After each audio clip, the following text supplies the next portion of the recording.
voltar no sábado à noite mesmo, mas se de repente acontecer o previsto, né? Aí ela vai estar aqui à noite, no domingo, senão eu vou estar aqui com ela, ajudando, em nome de Jesus. Gostaria que os irmãos estivessem orando pela nossa viagem. Eu gostaria de convidar você a abrir a sua Bíblia, o livro de Jó. O livro de Jó, capítulo 1. Gostaria que os irmãos estivessem orando, eu vou estar dirigindo até ali. Se tudo se ocorrer bem, nós vamos estar retomando, sabe? Já estou com a passagem comprada, mas falei com uma regulamentação aí, a autoridade sendo lá. De repente, nós temos alguns amigos lá da igreja, tem nossos oficiais que quando nós fosse lá, a gente dava para estar pregando a igreja dele, ele tomou uma dispensação, né? A gente volta no boa noite, mas Sandra vai estar aqui. Jó, livro de Jó, pastor Sebastião, da Mulher está com sua esposa. Deus possa estar abençoando a vida dele, onde estiver, sua esposa, seus negócios, a igreja do Senhor. Deus possa estar guardando onde ele estiver nesse momento. Jó, primeiro, eu vou ler o capítulo 1, alguns versículos, e vou ler Jó 42. Diz assim o texto. Jó 1. Havia um homem na terra de Uz, cujo nome era Jó. E este homem era sincero, reto, temente a Deus e desviava-se do mal. Abra-se em Jó 42 agora. Jó 42. Aleluia. Jó 42, do meio por diante.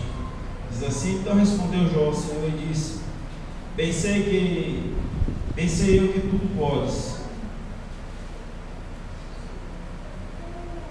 e nenhum dos seus pensamentos pode ser impedido. Quem é aquele que dizes tu, que sem conhecimento encobre o conselho? Por isso falei do que não entendia, coisas que para mim eram maravilhosíssimas e que eu não compreendia. Escuta-me, pois eu falarei, e te perguntarei, e tu ensina-me. Com ouvidos meus ouvidos ouvi, mas agora te vi os meus olhos. Por isso me abomino e me arrependo no pó e na cinza. E sucedeu, pois, que acabando o Senhor de dizer a Jó aquelas palavras, o Senhor disse a Elifaz, o Temamita: a minha ira se acendeu contra ti e contra os seus dois amigos, porque não disseste de mim o que era reto, como o meu servo Jó. Tomai, pois, 7 bezerros e 7 carneiros, e ide ao meu servo Jó. Oferecei-lhe holocausto por vós, e ao meu servo Jó, e o meu servo Jó orará por vós, porque deveras a ele aceitarei, para que eu vos não trate conforme a vossa loucura, porque vós não falaste de mim o que era reto, como o meu servo Jó. Então foram Elifaz, o Temamita, o Bilbalde, Bildade, o Suíta, Zofar, o Manatita, e fizeram como o Senhor lhes dissera. E o Senhor assentou a face de Jó. E o Senhor virou o cativeiro de Jó quando orava pelos seus amigos. E o Senhor acrescentou, fala assim comigo, e o Senhor acrescentou da minha vida outro tanto em dobro, tudo quanto dantes possuía. Só até aí. E o Senhor acrescentou a Jó outro tanto em dobro, tudo quanto dantes possuía. Só até aí. Algumas semanas atrás, eu entrei no carro de uma moça, de uma cliente, amiga do amigo meu, fui levar ela em casa, e ela estava com a Bíblia aberta no livro de Jó. E aí ela saiu, e eu fiquei no carro, vi a Bíblia aberta, peguei aquela Bíblia e comecei a ler, né? Jó 42, eu comecei a ler. Interessante que a Bíblia estava solta ali no painel do carro, né? E eu fui daqui até lá o quarto e a Bíblia ficou ali, então não caiu. Aí quando ela voltou, eu estava sentado no banco do carro, aí eu fui colocar a Bíblia. Ela disse, olha, pode ficar lendo à vontade. Porque essa Bíblia eu coloco aí justamente para as pessoas que entram no meu carro ler ela. Porque se eu deixar aberta, algumas pessoas já falam assim, mas por que você não deixa ela fechada, né? Deixa ela fechada, porque ela pode cair. Ela falou, mas se ela ficar fechada, ninguém vai pegar e vai abrir. E ela deu uma aberta, as pessoas vão olhar e vai ler. Aí eu falei, foi isso que eu fiz, né? Peguei a Bíblia, porque eu falei assim, mas por que ela não deixou em outro lugar? Eu podia cair, aí peguei, me trouxe curiosidade e li o texto. E aí eu estava conversando com um amigo meu, ele estava passando por algumas dificuldades na vida dele. Passou alguns dias e eu senti necessidade, o Senhor falou comigo para ligar para ele e falar esse texto que eu terminei de ler para vocês aqui, Jó 42. E outrora, antes o Senhor tinha falado comigo para me ligar para ele e nós falar com ele, ensinar o versículo bíblico para ele, ou mandar uma mensagem no celular dele, e eu não fiz isso. Aí passou um dia, passou 2 dias, passou 3 dias, passou 4 dias, passou 5 dias, aí de repente eu estava em casa sentado com Sandra, com a minha esposa, e ali, né, eu tentei ligar para ele, para conversar com ele no sábado à noite, no domingo à noite. Acho que foi uma segunda, não foi? Segunda-feira à noite. Não sei se foi sábado à noite. Tentei ligar para ele e não consegui. Ele botei no telefone, mas eu percebi que quando eu ligava, ele desligava. E quando o senhor liga no telefone, você sabe, né? O telefone chama, toca, aí o senhor vai dar caixa de mensagem, ela desliga, interrompe a ligação. Aí 3 vezes eu percebi que ele fez isso. E lembrei desse texto. Aí sentei e comecei a passar uma mensagem para ele. E aí escrevi o versículo 1, ele não respondeu Jó, o Senhor disse. Versículo 2, o versículo 3, até o 5 eu escrevi a mensagem, só em versículo bíblico, e enviei para ele. Falei assim, o Senhor é contigo. E naquele momento, senti vontade de orar por ele, tinha nascido para orar com ele. Mas minha esposa estava ocupada, eu sentado na cozinha, e ali eu comecei a orar. Falei, Senhor Deus, abençoa meu irmão onde ele chega agora. Senhor Deus, abençoa a vida dele, guarda ele. Eu não sei o que está acontecendo com ele, mas guarda, protege. E ali, né, fiquei conversando com Deus, e Sandra era ocupada, e a gente continuou aquela conversa. E no outro dia, de manhã cedo, esse rapaz me ligou. Ele me ligou chorando. Ele já é um senhor, eu sou de seus 45 anos de idade, ele tem uma família, empresário, pessoa bem sucedida, né, que tem um vínculo de amizade muito forte. E ele me ligou, pegou o telefone, me ligou e disse, meu irmão, paz do Senhor. Eu falei, paz do Senhor. E ele disse, olha meu irmão, ontem eu tive assim, aí começou, né?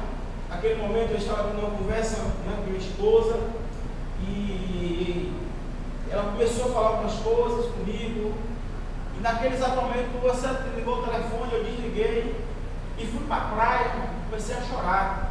De repente o celular, né, deu alguns toques e eu olhei a mensagem. E aquela mensagem eu li, e eu estou te ligando para te agradecer, aquela mensagem que você mandou para mim. Muito obrigado. E aquele cara chorando no telefone.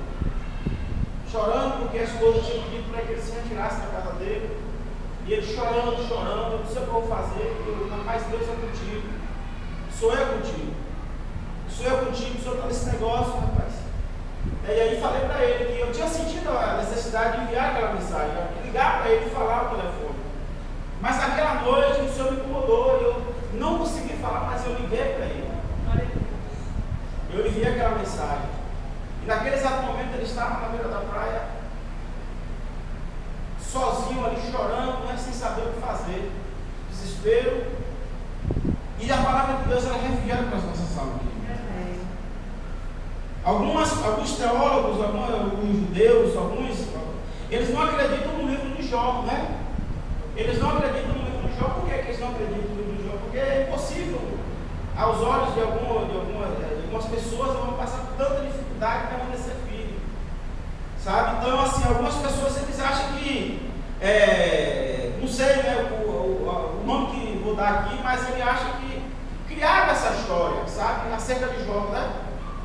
E criaram-se, mas essa história não é real, sabe? Mas eu gostaria nessa noite de falar para você sei que essa história ela é real, ela aconteceu, sabe? Porque ela fala da fidelidade de Deus, e ela fala da fidelidade de um homem para com Deus, um homem que permaneceu reto. O texto começa dizendo, Deus falando a respeito de Jó, né? Olhando para Jó, disse: olha, tem visto o teu servo Jó, homem reto, temente a Deus, um homem que se desvia do mal. E a Bíblia começa falando tudo que Jó tinha. E Jó tinha não sei quantas mil ovelhas, carneiros, né? E aí gados. Jó tinha fazenda, Jó tinha filhos, Jó tinha servos, sabe? E a Bíblia diz que em determinado dia Satanás, ele se apresenta no meio dos filhos de Deus, e de repente o Senhor percebe que ali Satanás está naquele ambiente e perguntou: tu vens, Satanás? E ele disse: olha, eu estou passeando e rodeando a terra. E aí o Senhor mais uma vez: você tem visto lá meu servo Jó, homem temente a Deus, reto, sincero, que se desvia do mal. Aí o Satanás olha para o Senhor e diz: olha, também, né, deveras, ou seja, o Senhor, né, cuida desse camarada aí, dá tudo que ele quer, não tem nenhuma dificuldade, sabe, né? É uma pessoa rica. No Oriente não havia uma pessoa mais rica do que Jó. Jó era um homem bem sucedido. Se hoje estivesse aqui, né, estaria aí entre as maiores fortunas desse mundo aí. De repente poderia estar lá entre os quatro entre os 10 homens mais ricos do mundo, né? Porque tinha muito dinheiro, era muito próximo. Ou quem sabe no Brasil, ele seria o mais rico do Brasil hoje. E ele olha e diz: olha, também pode, né? Um homem desse jeito, como é que não é, né? Não anda certo com o Senhor. Eu quero ver você tirar. E o diabo, ele quer colocar essa responsabilidade para Deus. Olha, eu quero ver você tocar e tirar tudo dele, para ver se ele vai continuar, né, sendo a pessoa que ele é. E aí a Bíblia diz que o Senhor olhou para Satanás e disse: olha, vai lá e toca nele, toca nas suas coisas, mas ele ainda vai continuar me pertencendo. Jó me pertence. Eu vou te dar autoridade para você mexer com ele, mexer nas coisas dele, mas ainda eu vou continuar sendo dono dele. E eu vou lhe provar que esse homem vai permanecer reto, sincero, temente a Deus, e vai continuar se desviando do mal. E a Bíblia diz que Satanás, ele desce, ele toca no patrimônio de Jó. Ele toca no patrimônio de Jó, porque ele achava, né? Primeiro ele foi no patrimônio, porque se eu destabilizar a vida financeira de Jó, ou seja, ele vai se desesperar e ele vai murmurar, sabe? Então ele vai tocando no patrimônio de Jó, e a Bíblia diz que Jó perde tudo. E de repente Jó está ali um dia, e chega um moço e diz: olha, Jó, eu estava tomando conta das suas ovelhas, e de repente veio homens e tomou tudo, e só sobrou eu para dar a notícia.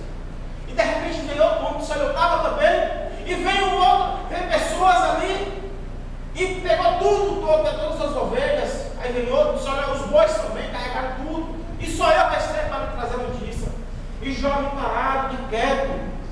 E de repente a Bíblia diz que chega um moço e disse: olha, eu estava com o seu filho que estava na casa do seu primogênito, fazendo uma festa, e veio um grande vento, desceu o fogo, aquela casa caiu, e todos os seus filhos morreram, e só eu restei para trazer a notícia. E a Bíblia fala que Jó, ele ouviu todas essas coisas, ele se lança sobre o chão, raspa a sua cabeça, rasga as suas roupas, suas vestes, joga sobre a cinza. E a Bíblia diz que Jó, ele diz assim: olha, tudo que eu tinha era de Deus. Tudo que eu tinha era de Deus. Ele me deu e ele mesmo tomou. Bendito seja o nome do Senhor. E a Bíblia diz que Jó não atribuiu culpa alguma a Deus. E um determinado dia, Jó, naquela situação, a sua esposa vendo aquela situação horrível a qual Jó tinha sido acometido, e aquela mulher, ela percebe que o seu esposo, ele era uma boa pessoa, ele era um crente exemplar da sua casa, porque a Bíblia diz que todos os dias que, quando os filhos de Jó, eles terminavam de fazer aquela orgia, Jó ia e apresentava sacrifício. E ele disse: olha, de repente os meus filhos blasfemaram contra Deus, e aquele ia pedir perdão pelos filhos, ele estava apresentando os filhos dele a Deus: Deus, perdoa os pecados dos meus filhos, eu não sei o que eles fizeram lá, mas perdoa ele, dá mais uma oportunidade. E aquela mulher conhecia, porque a mulher conhece o marido assim, como o marido conhece a mulher, né? Sabe? Como diz aí, né? Quer conhecer o outro, vai morar para o teto dele, né? Vai morar lá para o teto que você vai ver quem é a bênção, né? Quem é a alma, e aí, né? Ela conhecia Jó. E aquela mulher, acredita que ela achava que Deus tinha cometido uma grande justiça com Jó, que Deus tinha castigado, tinha pesado a mão, tinha sido muito violento para com Jó. E aquela mulher, de repente, ela se depara diante daquela situação, olhando para o seu esposo e disse: olha, Jó, amaldiçoa-se que Deus morre. Amaldiçoa-se que Deus morre. E a Bíblia diz que Jó olha para aquela mulher e disse: olha, quando fala uma louca, tu falas. Você recebeste o bem de Deus com prazer, mas o mal não queres tu aceitar. Tudo que nós tínhamos era de Deus, Ele nos deu, Ele mesmo tomou. Bendito seja o nome do Senhor. Aleluia. Bendito seja o nome do Senhor. E Jó permaneceu firme. Jó permaneceu firme. Jó permaneceu ali confiante que Deus poderia mudar aquela história. De repente, não é uma situação irreversível, porque ele era um homem muito rico. É mesmo, né, que hoje um empresário quebrar, um cara bem sucedido, bem conceituado, aí de repente ele vai, não tem mais nada, perdi tudo, eu fui à falência. Alguns não suportam, dão cabo da sua própria vida, outros se lançam na droga, na prostituição, na bebedice, vai para a rua, vai viver como mendigo, fica desesperado, perde a família. Eu conheci um homem lá em Santa Catarina, seu Antônio, um homem de 57 anos de idade. Aquele homem, ele já tinha sido gerente do Banco do Bradesco e do Banco Itaú, sabe? Um senhor formado. E ele deu um dia de recuperação, e eu perguntei um dia, curioso, e aquele homem bem vestido. Você conversava com ele passava a mão na cabeça e fazia assim, ó. Aí eu falei, né, gerente de banco, então tá com todo dinheiro, cara. E aí um dia eu brincando com ele, falei assim: o senhor está lembrando do banco, né, senhor? Ele disse: é, meu filho, é. E aí eu sentei um dia para ouvir a história daquele moço. Sentei para ouvir a história daquele moço, e ele começou a me contar a história dele. Já foi empresário no Acre, e já fez tanta coisa, já foi uma pessoa, já participou de muitas coisas, já trabalhou em São Paulo, tal, fez isso. O irmão dele é gerente regional da Caixa Econômica, tinha comprado uma casa recente de 800 mil reais, a família bem sucedida, morava em divisa com a Argentina. E aí ele começa a falar, e eu pergunto: o que é que o senhor está fazendo assim de recuperação? E aí ele começa a abrir o coração, e ele disse: olha, filho, eu perdi tudo, sabe? Eu perdi tudo, eu perdi as coisas, fui perdendo, me envolvi com álcool, e perdi por último, a minha esposa se envolveu com o meu melhor amigo, e eu não suportei tudo aquilo. E aí, estou na droga hoje, perdi minha família toda, meus filhos não querem me ver, a minha esposa não deixa eu ver os meus filhos, eu tenho 3 filhos, e ela não deixa eu ver os meus filhos, eu não vejo eles. E aí ele fica impressionado, de repente, quando entra na depressão, ele começa a se drogar, beber, a usar a bebida alcoólica, e de repente tem que internar aquele homem para ele não se matar, não tirar a sua vida. Há quanto tempo? Tem mais de 4 anos na situação, meu filho. E se você for andar aí fora, você vai perceber que existem muitas pessoas, né, que estão vivendo desse jeito, fugindo da sua realidade. Mas eu quero nessa noite aqui trazer essa mensagem no seu coração, que Deus ele pode mudar a sua história. Deus ele pode mudar, entrar no seu quadro e transformar a sua situação. E a Bíblia fala que Jó naquela situação, Jó não foi se drogar, Jó não foi beber álcool, Jó ele não foi questionar Deus. Mas ele ali sentado, humilhado, todo mundo agora passa, que só não é aquele homem que era rico, não é aquele homem próspero que tinha bons carros, que tinha uma casa bonita, né? De repente é desonesto, e as pessoas começam agora a passar, e chega 3 amigos de Jó. Deus acredita que enviou aqueles moços para consolar Jó, e quando aqueles moços chegam, eles ficam 7 dias em silêncio,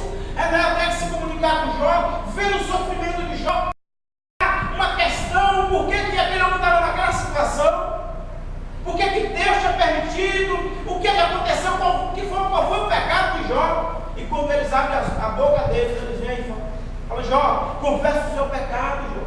Abre a sua boca e fala para Deus. Quem sabe Deus não tem misericórdia, quem sabe Deus não se lembra de você, mas abre a boca e confessa o seu pecado para que Deus mude essa história. E a Bíblia diz que os dias iam se passando, querido, e Jó agora estava se coçando com cacos e telha, acredito no seu corpo ferido, fedendo, onde as pessoas não queriam estar próximas daquele moço. Aquele moço, a qual antes muitos queriam estar na casa de Jó, queriam tomar banho na piscina de Jó, queria estar próximo, queria participar das festas do filho de Jó, mas agora estava ali só, olha, está miserável, não serve mais para nada, mendigando, passando dificuldade, no meio do lixo, cheio de enfermidade. A mulher o abandonou, mas a Bíblia diz que Jó calado ficou. E ali ele estava calado, querido, ele estava calado, ouvindo. E de repente os seus amigos se aproximam e falam: Jó, confessa porque você está sendo disciplinado por Deus, Jó. E a Bíblia diz que eles olham para Jó e falam: Jó, bem-aventurado é o homem que é disciplinado por Deus e cuja disciplina não a despreza, né? Jó 5,17, eles tentam forçar uma confissão de Jó. Eles querem forçar Jó, falam assim: não, eu pequei, eu roubava, né? Eu sou negado, eu fazia isso, sabe, eu não dava dízimo, não dava oferta na igreja. E eles olham, agora Jó abre a boca e fala. E Jó parado, e de repente Jó se levanta, olha para aqueles moços e diz: olha, pensei eu que o meu Redentor vive, e por certo ele se levantará em meu favor. Vocês estão querendo que eu confesse, que eu fale algo que eu não fiz, mas a minha consciência está limpa, não cometi pecado, não defraudei ninguém, mas eu sei que o meu Redentor vive e ele está no céu, e na hora certa ele vai se levantar em meu favor e vai julgar a minha causa. Jó nem sabia que qual era o motivo por qual ele estava sendo acometido daquela enfermidade, porque Deus não tinha revelado para ele, né? Deus não negociou com Jó, né? Deus não sentou com Jó numa cadeira e só: Jó, o seguinte é esse, eu vou deixar o inimigo vir tocar na sua família, nos seus patrimônios, sabe? Seu carro zero vai sair, vai entrar um carro velho, você entendeu? Você vai ficar aí pela rua, vai ser humilhado, mas depois eu vou vir mudar a sua história. Depois eu vou entrar. Deus não fez isso, não? A Bíblia não revela que Deus fez isso. Deus ficou em secreto, porque a Bíblia diz que tem coisas que Deus não nos revela, porque se talvez Deus revelasse, Jó ia falar assim: olha, Deus, eu não suporto, eu não aguento, não faça isso comigo. Você poderia estar um de coitadinho, né? E quantos irmãos coitadinhos nós temos no nosso meio, né? Quantos murmuradores, quantos crentes reclamando nós temos sentado no banco das nossas igrejas. Quantos crentes que não aguentam bem, né? E ora e diz: Deus me revela. Eu quero saber. Deus não vai te revelar nada, meu filho. Sabe que você só vai conseguir entender tudo depois que você atravessar o Mar Vermelho. Depois que você chegar em Canaã, é que você vai olhar e vai perceber: olha, por que Deus me trouxe até aqui, sabe? E muitas vezes nós nos desgastamos muito tempo, né? Perdemos muito tempo querendo entender Deus, querendo descobrir os mistérios de Deus, mas Ele não vai revelar isso a você. Então Deus não negocia, né, com ninguém para colocar no deserto. Deus não negocia. Deus não entra em acordo e diz: olha, eu vou pesar a mão, né? Sabe, eu vou fazer o seguinte, vou deixar você 2 meses só no emprego, como muitas vezes o cara está no emprego, aí faz um acordo ali. Não, Deus não faz isso. Sabe? Deus não faz isso. E quantos estão querendo ser abençoados? Quantos estão querendo, né, a restituição de Deus? Agora eu me pergunto: como você tem se comportado, né? Sabe que você tem aberto a sua boca e falado para os seus adversários, dizendo: olha, eu sei que o meu Redentor vive e eu sei que Ele vai mudar essa situação. É impossível, mas Deus pode mudar. Sabe que você pode abrir a sua boca e com fé proferir essa palavra,